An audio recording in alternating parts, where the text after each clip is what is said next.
Hey, good evening, all. Lucky with Billy Sports Cards here. Hey, you guys. Hope you guys are doing well.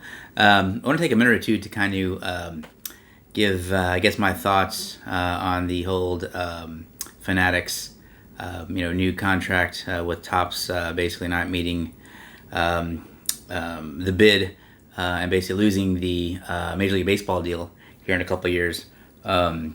I've had a couple, filling some emails from some people, and also I had to send out a formal letter to our investors, kind of giving our stance and our opinion of what's going on. Because obviously they want to know, hey, how does this affect you, and how does it affect our returns? What's going on? So I figured I'd share my thoughts, and I've seen a couple of the replies or what people have posted, and a lot of it appears to be clickbait, with some overly dramatic or emotional type responses, but being in business for a number of years and actually going through two pretty decent acquisitions myself, I kind of have my own thoughts of what's going on and looking at the current situation of both groups.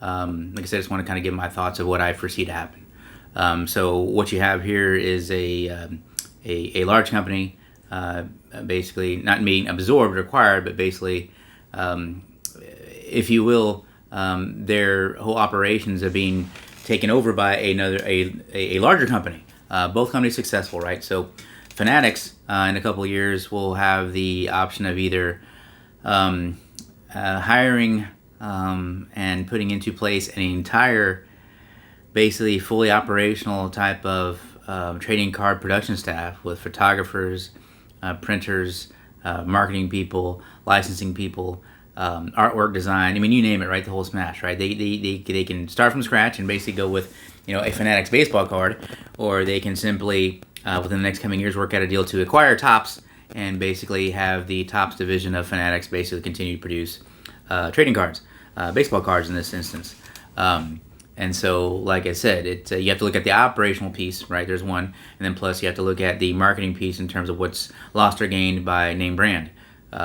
So depending, like I said, if this was a relatively new company, if Topps had been around for a couple of years and maybe things weren't going so good, Fanatics could say, hey, let's come in, let's acquire them, let's keep all our people on for as long as we feel like we need to. If we need to replace people, we can, but keep the operation going, and then we'll change the name brand to Fanatics baseball cards because Topps isn't known for their quality or this and that, whatever, and then we'll just roll out new and hope that things go upwards. Well, obviously you're dealing with 7 years tradition here, and I kind of compared this to when AT&T acquired DirecTV, right? You had a group that did one thing particular in telecom, which Fanatics does one thing in sports memorabilia, and Topps does another thing. And in this instance, AT&T did one thing, DirecTV did another thing, and then so when they acquired DirecTV, people were wondering, was it going to be AT&T Satellite? Is it going to be AT&T Direct Video Solutions? What are they going to change it to? Well, AT&T said, you know what, we're not going to change anything. We're going to keep it DirecTV. Because of the name brand, people don't understand DirecTV. People know DirecTV. People can trust DirecTV, maybe. So you know what they're getting, right? It's there. And I see that Fanatics, and it just sounds weird, Fanatics Series 1, Fanatics Update, right? They haven't been in the business of producing baseball cards or trading cards. Topps has that decades of experience. I'm sure they have people on their staff that have been working there for 20, 30, maybe even 40 years. I don't know. That know what they're doing.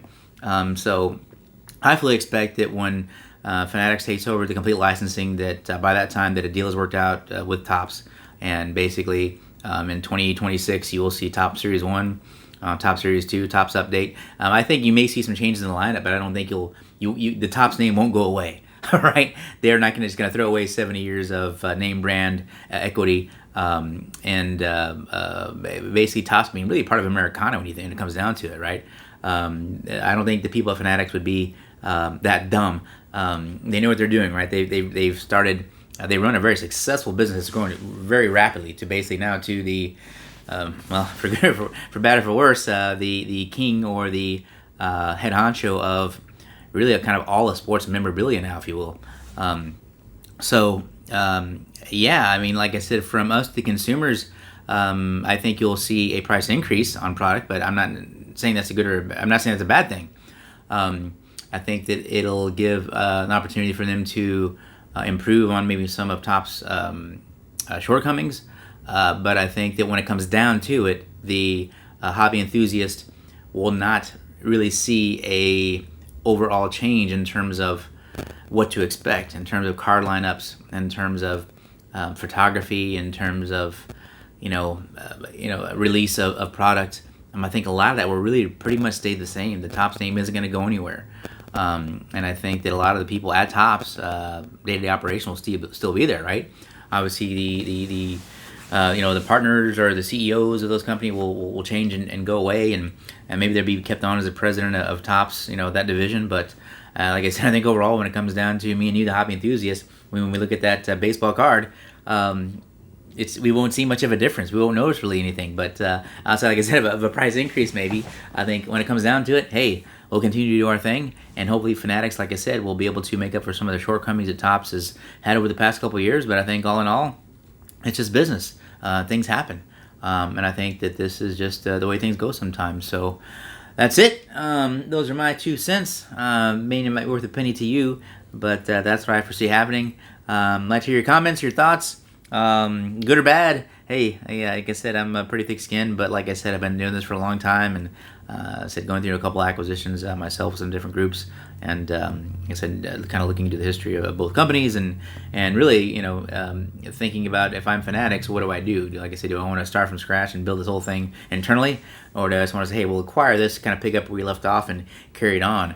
And I think that the latter is going to be the most simple and most obvious choice. So that's it, guys. Like you, a big league signing off. Respect the hobby and have a good weekend. Thanks.